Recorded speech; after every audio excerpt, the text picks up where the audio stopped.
സംസ്ഥാന സർക്കാരിന്റെ കാരുണ്യ പദ്ധതിയിൽ നിന്ന് കിട്ടേണ്ട തുക ലഭിക്കാത്തതുമൂലം ഡയാലിസിസ് നടത്തുന്ന സ്ഥാപനങ്ങൾ കടക്കെണിയിൽ.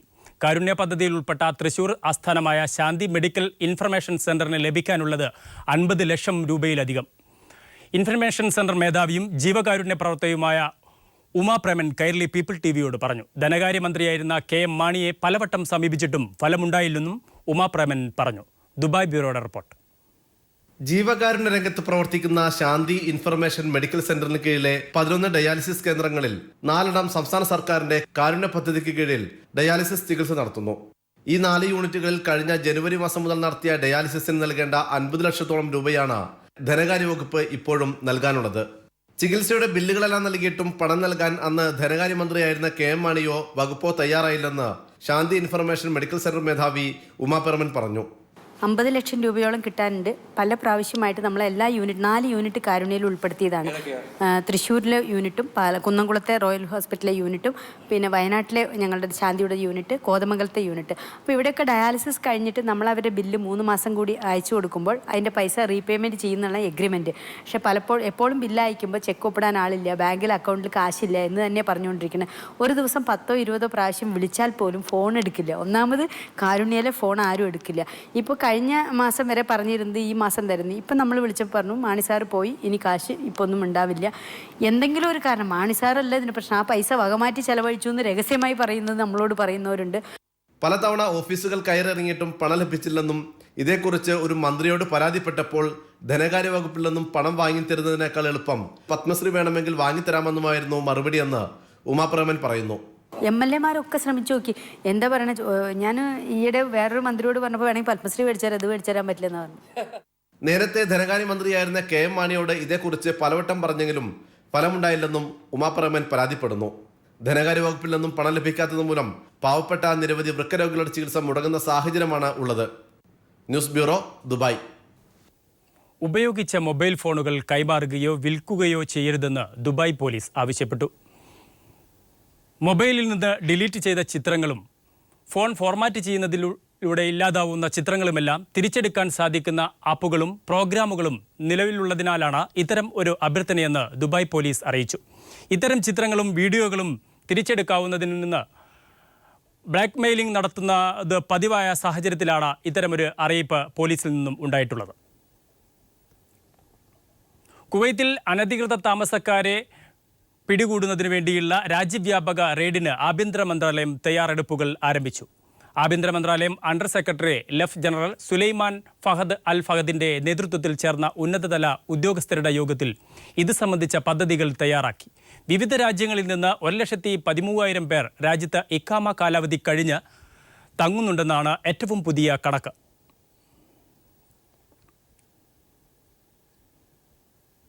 ലോകമെമ്പാടുമുള്ള കുട്ടികളുടെ ക്ഷേമത്തിനായി 4 വർഷത്തിനിടെ 200 കോടി ദിർഹത്തിലേറെ UAE നൽകിയതായി അധികൃതർ അറിയിച്ചു.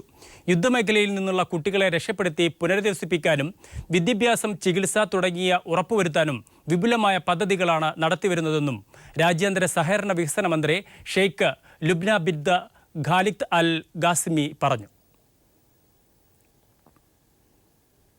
ദുബായ് വേൾഡ് സെന്റർ വിമാനത്താവളത്തിൽ ചരക്ക് നീക്കത്തിൽ 15.9% വർധന. ദുബായ് എയർപോർട്ട് പുറത്തിറക്കിയ റിപ്പോർട്ട് പ്രകാരം കഴിഞ്ഞ 9 മാസത്തിനിടെയാണ് വർധനവ് രേഖപ്പെടുത്തിയത്. സെപ്റ്റംബർ വരെ 6,62,143 ടൺ കാർഗോ നീക്കമാണ് നടന്നത്. കഴിഞ്ഞ വർഷം ആദ്യം 9 മാസത്തിനുള്ളിൽ 5,71,000 ടൺ കാർഗോ നീക്കമാണ് നടന്നതെന്നും കണക്കുകളിൽ പറയുന്നു. വിമാനത്താവളത്തിന്റെ വളർച്ചയ്ക്ക് ഇത് സഹായകമായെന്നും ദുബായ് എയർപോർട്ട് അധികൃതർ അറിയിച്ചു. ആഗോളതലത്തിൽ എണ്ണവിലയിലുണ്ടായ ഇടിവ് ദുബായിയുടെ വികസന പദ്ധതികളെ ബാധിക്കില്ലെന്ന് ഇൻവെസ്റ്റ്മെന്റ് കോർപ്പറേഷൻ ഓഫ് ദുബായ് അധികൃതർ. ദുബായിയുടെ ചെലവുകളെയും എണ്ണവില ബാധിക്കില്ലെന്നതിനാൽ ചെലവുകൾ ചുരുക്കുന്നതിനെക്കുറിച്ച് ആലോചിക്കേണ്ടതില്ലെന്ന് investment corporate chief executive Mohammed Al Shabaini വ്യക്തമാക്കി. ഓൺലൈൻ പെൺവാണിഭ കേസിലെ പ്രതി രാഹുൽ പശുപാലിനെതിരെ പിതാവ് പശുപാൽ രംഗത്ത്. രാഹുലും ഭാര്യ രശ്മിയും ചേർന്നാണ് തന്നെ വീട്ടിൽ നിന്ന് ഇറക്കിവിട്ടതെന്ന് പശുപാൽ പറഞ്ഞു. കൂലിപ്പണിയെടുത്താണ് താനിപ്പോൾ ജീവിക്കുന്നതെന്നും പശുപാൽ പീപ്പിളിനോട് പറഞ്ഞു. കുടുംബത്തിൽ കടുത്ത പ്രശ്നങ്ങളുണ്ടാക്കിയ ആളാണ് മകനെന്നും മകന്റെ ശല്യം കാരണമാണ് താൻ വീട് വിട്ടുപോയതെന്നും രാഹുലിന്റെ പിതാവ് പശുപാലൻ ആരോപിച്ചു. രശ്മിയുമായുള്ള കൂട്ടാണ് രാഹുലിനെ ഇത്തരത്തിൽ കുഴപ്പത്തിൽ ചാടിച്ചതെന്നും പശുപാലൻ പറഞ്ഞു. ഞാനേ ഒരു 19 ലക്ഷം രൂപ ചെലവാക്കി അവനെ പഠിപ്പിച്ചു. എന്നിട്ട് എനിക്ക് ഒരു വെള്ളം പോലും കിട്ടിയിട്ടില്ല. ഞാൻ ഉണ്ടാക്കിയ മുതലും എല്ലാം ഇട്ട് കൊടുത്തു. 2 കൊല്ലമായി ഞാൻ നാട്ടിൽ ജീവിക്കാൻ വന്നിട്ട്. അന്ന് തൊട്ട് ഞാൻ മറ്റാട് പണിക്ക് അവിടെ എവിടെയും കിട്ടുന്ന പണികൾ ജീവിക്കുന്നു. 19 ലക്ഷം രൂപ നൽകിയാണ് മകനെ എഞ്ചിനീയറിംഗിന് പഠിപ്പിച്ചത്. പഠനകാലത്താണ് രശ്മിയെ രാഹുൽ പരിചയപ്പെടുന്നത്. രശ്മിയുമായുള്ള വിവാഹശേഷം നാട്ടുനടപ്പിന് യോജിച്ച രീതിയിലായിരുന്നില്ല ഇവരുടെ ജീവിതം. മോശമായ രീതിയിൽ വസ്ത്രം ധരിച്ച് പുറത്തു പോവരുതെന്ന് പലതവണ പറഞ്ഞിരുന്നെങ്കിലും രശ്മി ചെവിക്കൊള്ളാൻ തയ്യാറായിരുന്നില്ല. ഇതിന്റെ പേരിൽ വഴക്കു പതിവായപ്പോൾ താൻ വീട്ടിൽ നിന്ന് ഇറങ്ങിപ്പോവുകയായിരുന്നുവെന്നും പശുപാലൻ പറഞ്ഞു. രശ്മിയുടെ പോക്കെന്ന് പറഞ്ഞാൽ മിൽമേൽ പോകുന്നത് ഇത്രയും ഒരു നിക്കറിട്ടാണ്. ഇത്രയും ഒരു നിക്കർ ഇട്ടുകൊണ്ടാണ് മിൽമേൽ പോകുന്നത്. ഇവിടെയും ഞാൻ താമസിക്കുന്ന വീട്ടിലും അങ്ങനെ തന്നെ വന്നത്. ഈ നാട്ടുകാരുടെ കളിയാക്കാനുള്ളവരെല്ലാം എന്നെ കളിയാക്കി. അത് എനിക്ക് ഇഷ്ടപ്പെടാതെ വന്ന് ഞാൻ ചീത്ത വിളിച്ചു. അങ്ങനെ എന്നെ മോൻ ഇഷ്ടമില്ലാതായി ഞാൻ ഗൾഫിൽ ജോലി ചെയ്ത പണം കൊണ്ടാണ് രാഹുലിനെ പഠിപ്പിച്ചത്. രശ്മിയുടെ കൂട്ടുകാരിയായ ഒരു മോഡലിനെ മോചിപ്പിക്കാൻ പണം വേണമെന്ന് പറഞ്ഞ് തന്നോട് 3 ലക്ഷം രൂപ ആവശ്യപ്പെട്ടിരുന്നു. മകളുടെ വിവാഹത്തിന് കരുതിവെച്ച 1.5 ലക്ഷം രൂപ വീട്ടിൽ നിന്നും കൊണ്ടുപോവുകയും ചെയ്തു. പിന്നീട് പണം ആവശ്യപ്പെട്ട് രാഹുൽ പലതവണ തന്നെ സമീപിച്ചെന്നും നൽകാതെ വന്നപ്പോൾ വീടിന്റെ ജനൽ ചില്ലുകൾ അടിച്ചുപൊളിച്ചുവെന്നും പശുപാലൻ പറഞ്ഞു. ഇപ്പോൾ താൻ കൂലിപ്പണി ചെയ്താണ് ജീവിക്കുന്നതെന്നും പശുപാലൻ വ്യക്തമാക്കി. അതേസമയം അഭിഭാഷകയ്ക്കെതിരായി ഫേസ്ബുക്ക് പോസ്റ്റിട്ട കേസിൽ രാഹുൽ പശുപാലിനെതിരെ കുറ്റപത്രം സമർപ്പിച്ചു. രാഹുലിനെയും ഭാര്യ രശ്മിയും തള്ളിപ്പറഞ്ഞ കിസ് ഓഫ് ലവ് പ്രവർത്തകരും രംഗത്തെത്തി. ഇവരുടെ വ്യക്തിപരമായ ആവശ്യങ്ങൾക്ക് കിസ് ഓഫ് ലവിനെ ഉപയോഗിക്കാൻ അനുവദിച്ചിട്ടില്ലെന്ന് കിസ് ഓഫ് ലവ് പ്രവർത്തകരായ ഷാഹിനയും ഹരീഷ് വാസുദേവനും വാർത്താസമ്മേളനത്തിൽ വ്യക്തമാക്കി. ചുംബന സമരത്തെ സെക്സ് റാക്കറ്റുമായി ബന്ധപ്പെടുത്തിയുള്ള ആഭ്യന്തരമന്ത്രി രമേശ് ചെന്നിത്തലയുടെ പ്രസ്താവന അപലപനീയമാണെന്നും ഇവർ കുറ്റപ്പെടുത്തി. News desk. തിരുവനന്തപുരം ആറ്റിങ്ങലിൽ ബസ് മറിഞ്ഞ് ഒരു പെൺകുട്ടി മരിച്ചു. സ്കൂൾ വിദ്യാർത്ഥിയായ അശ്വതിയാണ് മരിച്ചത്. 12 പേർക്ക് ഗുരുതരമായി പരിക്കേറ്റു. മാമംപാലത്തിൽ നിന്ന് ബസ് താഴേക്ക് മറിയുകയായിരുന്നു. ഐശ്വര്യ എന്ന സ്വകാര്യ ബസ്സാണ് മറിഞ്ഞത്. അപകടത്തിൽ പരിക്കേറ്റവരെ ആറ്റിങ്ങൽ താലൂക്ക് ആശുപത്രിയിലും തിരുവനന്തപുരം മെഡിക്കൽ കോളേജ് ആശുപത്രിയിലും പ്രവേശിപ്പിച്ചു.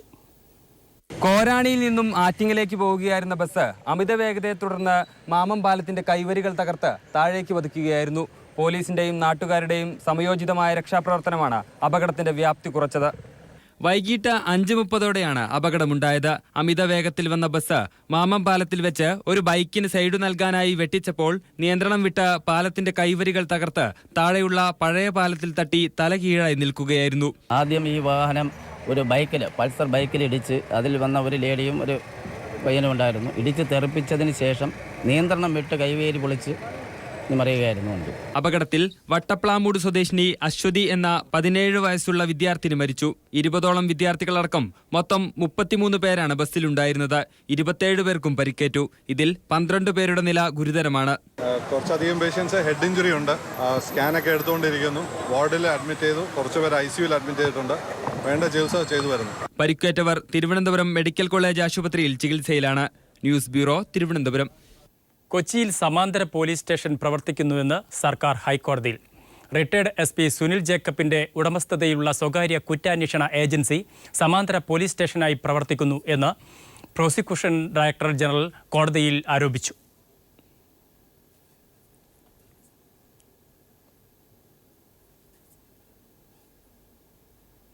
ബീഹാർ മുഖ്യമന്ത്രിയായി നിതീഷ് കുമാർ സത്യപ്രതിജ്ഞ ചെയ്ത് അധികാരമേറ്റു. 28 അംഗ മന്ത്രിസഭയാണ് നിതീഷിനൊപ്പം അധികാരമേറ്റത്. രണ്ടാമനായി സത്യപ്രതിജ്ഞ ചെയ്ത ലാലു പ്രസാദ് യാദവിന്റെ മകൻ തേജസ്വിനി യാദവും ഉപമുഖ്യമന്ത്രിയാകും. വിവിധ മതേതര പാർട്ടി നേതാക്കളും സംസ്ഥാന മുഖ്യമന്ത്രിമാരും ചടങ്ങിൽ സംബന്ധിച്ചു. പട്നയിലെ ഗാന്ധി മൈതാനത്ത് ആഹ്ലാദാരവം മുഴക്കി തിങ്ങി നിറഞ്ഞ സദസ്സിനെ സാക്ഷി നിർത്തിയാണ് നിതീഷ് കുമാർ നേതൃത്വം നൽകുന്ന മഹാസഖ്യം സർക്കാർ ബീഹാറിൽ അധികാരമേറ്റത്. സത്യപ്രതിജ്ഞാ ചടങ്ങ് ആരംഭിക്കുന്നതിന് 1 മണിക്കൂർ മുൻപേ തന്നെ BJP വിരുദ്ധ ചേരിയിലെ പ്രമുഖ നേതാക്കൾ വേദിയിലെത്തിയിരുന്നു. ബീഹാർ ഗവർണർ രാംനാഥ് കോവിന്ദ് ചൊല്ലിക്കൊടുത്ത സത്യവാചകം ഏറ്റുചൊല്ലി കൃത്യം 2 മണിക്ക് നിതീഷ് കുമാർ മുഖ്യമന്ത്രിയായി അധികാരമേറ്റു.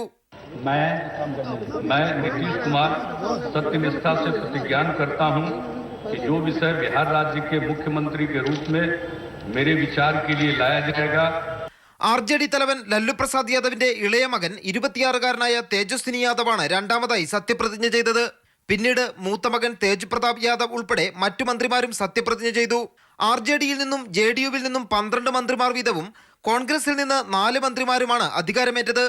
കേന്ദ്ര സർക്കാരിനെ പ്രതിനിധീകരിച്ച് മന്ത്രി വെങ്കയ്യ നായിഡു ചടങ്ങിൽ പങ്കെടുത്തു. BJP വിരുദ്ധ ചേരി നേതാക്കളുടെ സാന്നിധ്യം കൊണ്ട് ശ്രദ്ധേയമായിരുന്നു വേദി. CPIM general secretary Sitaram Yechury, CPI ദേശീയ സെക്രട്ടറി D രാജ, ദില്ലി മുഖ്യമന്ത്രി അരവിന്ദ് കെജ്രിവാൾ, പശ്ചിമബംഗാൾ മുഖ്യമന്ത്രി മമതാ ബാനർജി, DMK പ്രതിനിധി MK സ്റ്റാലിൻ, നാഷണൽ കോൺഫറൻസ് നേതാവ് ഫറൂഖ് അബ്ദുള്ള, NCP നേതാവ് ശരത് പവാർ തുടങ്ങിയവരാണ് ചടങ്ങിനെത്തിയത്. കേരള മുഖ്യമന്ത്രി ഉമ്മൻചാണ്ടി ഉൾപ്പെടെ കോൺഗ്രസ് ഭരിക്കുന്ന 7 സംസ്ഥാനങ്ങളിലെ മുഖ്യമന്ത്രിമാരും സത്യപ്രതിജ്ഞാ ചടങ്ങിൽ പങ്കെടുത്തു. കനത്ത മൂടൽമഞ്ഞ് കാരണം വിമാനം വൈകിയതിനാൽ കോൺഗ്രസ് ഉപാധ്യക്ഷൻ രാഹുൽ ഗാന്ധി, ഉമ്മൻചാണ്ടി എന്നിവർക്ക് നിതീഷിന്റെ സത്യപ്രതിജ്ഞ കഴിഞ്ഞ ശേഷമാണ് ഗാന്ധി മൈതാനിയിൽ എത്താനായത്. M Santhosh, news bureau, Delhi. സംസ്ഥാന പ്രസിഡന്റ് TV രാജേഷ് നയിക്കുന്ന DYFIയുടെ സെക്കുലർ മാർച്ചിന്റെ തെക്കൻ മേഖലാ പര്യടനം നെയ്യാറ്റിങ്കരയിൽ നിന്ന് തുടങ്ങി തിരുവനന്തപുരം ഗാന്ധി പാർക്കിൽ സമാപിച്ചു. സംസ്ഥാന സെക്രട്ടറി M സ്വരാജ് ലീഡറും കേന്ദ്ര കമ്മിറ്റി അംഗം PA മുഹമ്മദ് റിയാസ് മാനേജരുമായ വടക്കൻ മേഖലാ ജാഥ തളിപ്പറമ്പ് നിന്നും ആരംഭിച്ച് കണ്ണൂർ നഗരത്തിൽ സമാപിച്ചു. സ്വീകരണത്തിൽ CPIM ജില്ലാ സെക്രട്ടേറിയറ്റ് അംഗം M Prakashan master, M Swaraj, VT Sofia തുടങ്ങിയവർ സംസാരിച്ചു.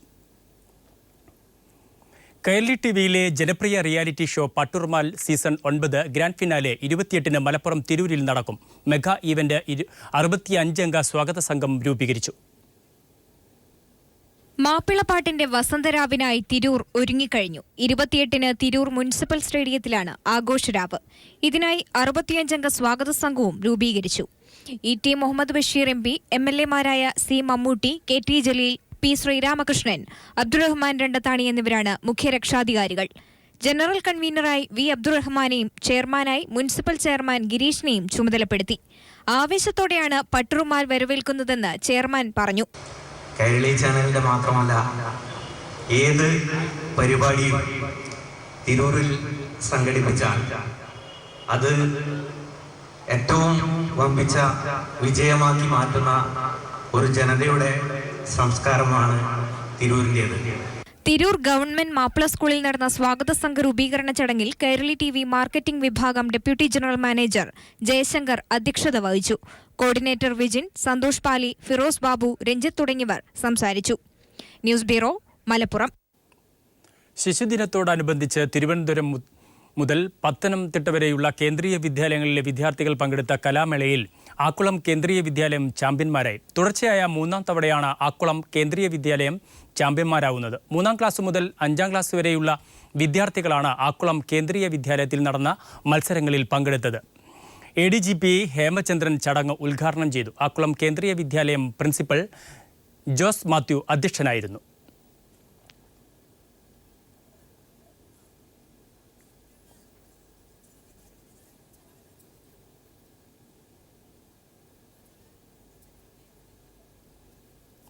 മാലി തലസ്ഥാനമായ ബമാക്കയിൽ ഭീകരാക്രമണം. റാഡിസൺ ബ്ലൂ ഹോട്ടലിലാണ് ആക്രമണമുണ്ടായത്. 2 തീവ്രവാദികളാണ് ഹോട്ടലിലേക്ക് അതിക്രമിച്ച് കയറി വെടിവെച്ചത്. ഹോട്ടലിൽ 9 പേർ കൊല്ലപ്പെട്ടതായാണ് സൂചന.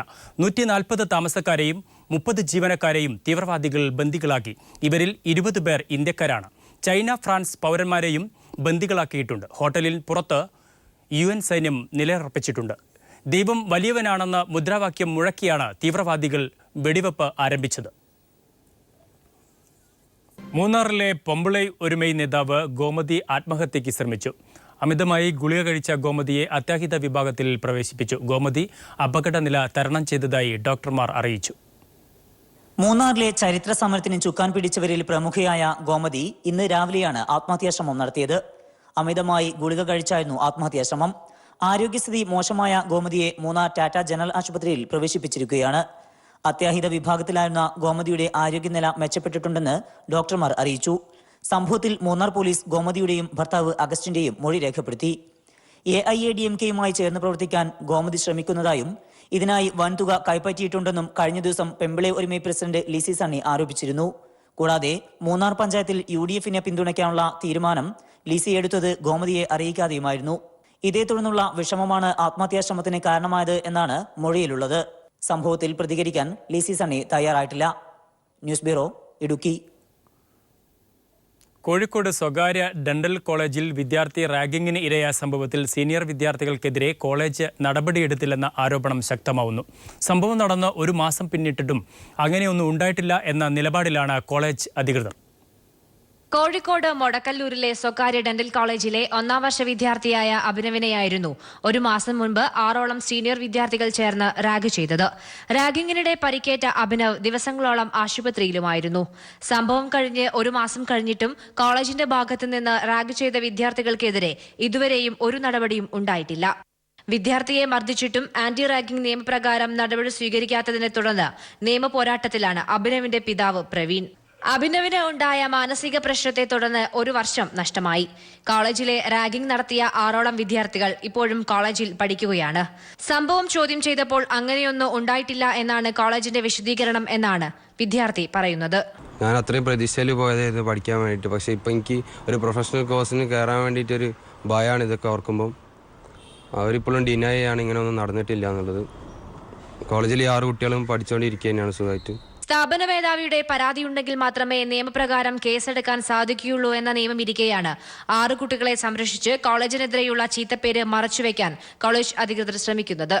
News bureau, Kozhikode. നേത്രപരിചരണ രംഗത്ത് അത്യാധുനിക സൗകര്യങ്ങളോടെ എത്തുന്ന ദൃശ്യം ഐ കെയർ ഹോസ്പിറ്റൽ തൃശൂരിൽ പ്രവർത്തനം ആരംഭിക്കുന്നു. കോവിലകത്തും പാടത്ത് തുറക്കുന്ന ആശുപത്രി നവംബർ 22-ന് രാവിലെ 10 മണിക്ക് തെറമ്പിൽ രാമകൃഷ്ണൻ MLA ഉദ്ഘാടനം ചെയ്യും. ചീഫ് സർജൻ ഡോക്ടർ VGK ജോർജിന്റെ നേതൃത്വത്തിൽ വിദഗ്ധ ഡോക്ടർമാരുടെയും ടെക്നീഷ്യന്മാരുടെയും സേവനം ആശുപത്രിയിൽ ലഭ്യമാകും.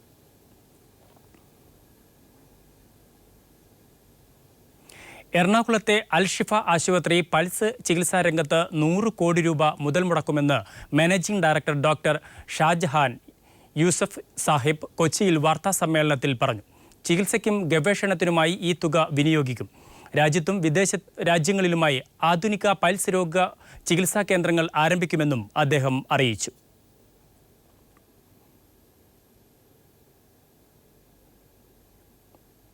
ശബരിമല വാർത്തകൾ. തീർത്ഥാടന ദൗത്യം പൂർണ്ണമാകണമെങ്കിൽ അയ്യപ്പൻ്റെ ഉറക്കുപാട്ടായ ഹരിവരാസനം കൂടി കേൾക്കണമെന്നാണ് ഭക്തജനങ്ങളുടെ വിശ്വാസം. അത്താഴ പൂജയ്ക്ക് ശേഷം അയ്യപ്പനെ ഉറക്കാൻ ശ്രീകോവിലിനുള്ളിൽ മേൽശാന്തിയും സഹശാന്തിമാരും ഹരിവരാസനം പാടുമ്പോൾ ക്ഷേത്ര പരിസരത്ത് യേശുദാസിൻ്റെ ശബ്ദത്തിൽ ഹരിവരാസനം നിറഞ്ഞു നിൽക്കും. തീർത്ഥാടകരും ഗാനമേറ്റുപാടുമ്പോൾ സന്നിധാനം ഭക്തിസാന്ദ്രമാകും. ഹരിവരാസനം വിശ്വമോഹനം ഹരിദധീശ്വരം ആരാധ്യപാദുകം ഹരിവിമർദ്ദനം നിത്യനർത്തനം. ഈ ഗാനവും ഈ അന്തരീക്ഷവും ശബരിമല ക്ഷേത്രത്തിന്റെ മാത്രം പ്രത്യേകതയാണ്. അയ്യപ്പന്റെ ഉറക്കുപാട്ടെന്ന് വിശേഷിപ്പിക്കുന്ന ഹരിവരാസനം ശബരിമല ക്ഷേത്രത്തിന്റെ ആസ്ഥാന ഗാനമായി മാറിയിട്ട് 6.5 പതിറ്റാണ്ടുകൾ പിന്നിടുന്നു. നിരവധി പരീക്ഷണങ്ങൾക്കു ശേഷമാണ് ജി ദേവരാജനും യേശുദാസും ഒന്നിച്ച് ഹരിവരാസനത്തിന് പുതിയൊരു ശൈലി സമ്മാനിച്ചത്. ഗാനഗന്ധർവൻ യേശുദാസിന്റെ ശബ്ദം ക്ഷേത്രാങ്കണത്തിൽ നിറഞ്ഞു നിൽക്കുമ്പോൾ ശ്രീകോവിലിനുള്ളിൽ മേൽശാന്തിയുടെയും സഹശാന്തിമാരുടെയും ശബ്ദത്തിൽ ഈ ഗാനം മറ്റൊരു ശൈലിയിൽ നിറഞ്ഞു നിൽക്കും.